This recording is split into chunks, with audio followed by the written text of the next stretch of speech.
좋은 아침입니다. 하나님과 말씀과 오늘 다시 시작. 안녕하세요. 이학진 강도사입니다. 오늘 함께 묵상할 말씀은 레위기 13장에서 16장까지 말씀입니다. 오늘 본문의 중심 구절을 함께 살펴보기로 하겠습니다. 레위기 16장 33절에서 34절 말씀입니다. 지성소를 속죄하며 회막과 제단을 속죄하고 또 제사장들과 백성의 회중을 위하여 속죄할지니 이는 너희가 영원히 지킬 규례라. 이스라엘 자손의 모든 죄를 위하여 1년에 한 번 속죄할 것이니라. 아론이 여호와께서 모세에게 명령하신 대로 행하니라.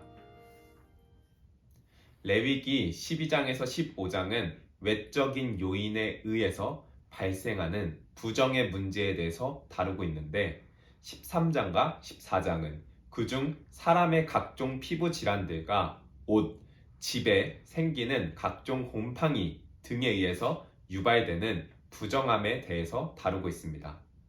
13장은 이러한 증상들의 진단과 처리 절차에 대해서 다루고 14장은 증상으로부터 회복된 경우에 치루어야 하는 정결 의식에 대해서 설명합니다. 13장과 14장은 부정함의 문제에 대해서 이야기하는데 이는 레위기 11장 43절에서 45절까지 언급되었던 거룩의 요구의 연장선이라 할 수 있습니다.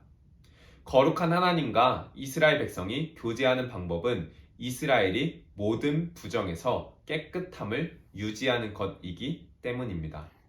레위기 13장은 종기, 화상, 헌대, 흰 얼룩과 같은 각종 피부병을 언급하며 악성 피부병에 대하여 제사장에 의한 철저한 검토와 행동 지침을 이야기합니다. 이는 의료 행위가 아니라 피부병의 상태를 파악하고 제의적인 관점에서 정함과 부정함을 판단하여 부정한 경우에 격리 등의 필요한 조치를 취하는 제의적인 판단입니다.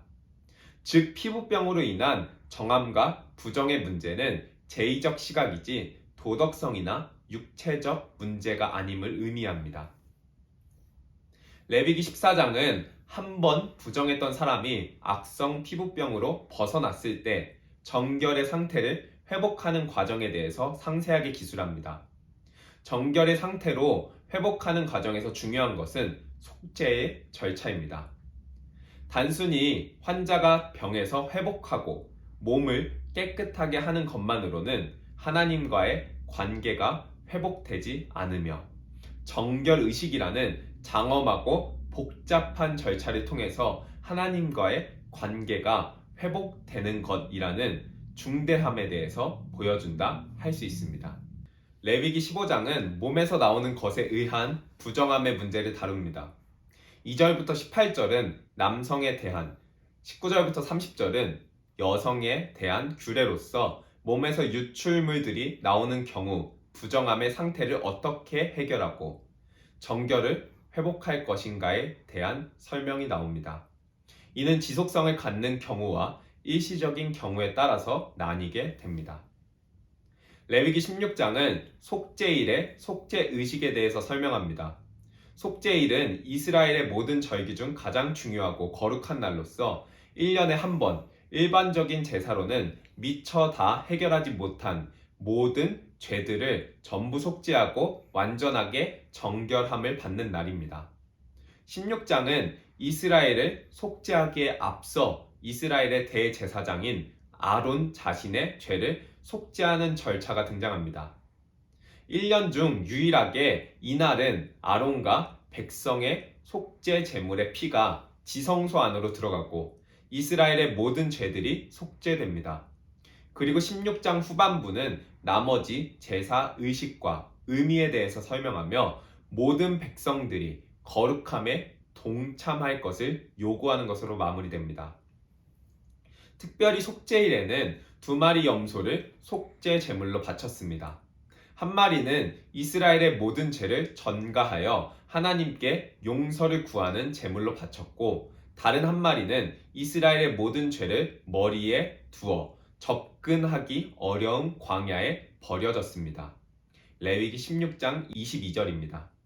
염소가 그들의 모든 불의를 지고 접근하기 어려운 땅에 이르거든 그는 그 염소를 광야에 놓을지니라. 이는 하나님께서 이스라엘의 죄를 철저히 기억하지 않으실 것을 상징합니다. 이러한 속죄 제사는 예수 그리스도께서 십자가에서 드리신 속죄 제사에 대한 예표입니다. 예수님께서 우리의 죄 때문에 십자가 위에서 속죄 제물로서 바쳐졌으며 또한 성 밖 십자가 위에서 사람들에게 버림받아 죽으셨습니다. 그리고 그분의 죽으심으로 인해 하나님께서 우리의 죄를 철저히 영원히 기억하지 않으실 것입니다. 사랑하는 기쁨 가족 성도 여러분, 우리를 위한 영원한 대제사장이신 예수님께서 자기 몸을 제물 삼아 영원한 제사를 단번에 드리심으로 우리를 속죄하셨습니다. 오늘 5- 말씀을 통해서 이 은혜와 감격, 우리의 감사와 사랑이 다시 한번 새로워지길 간절히 소망합니다.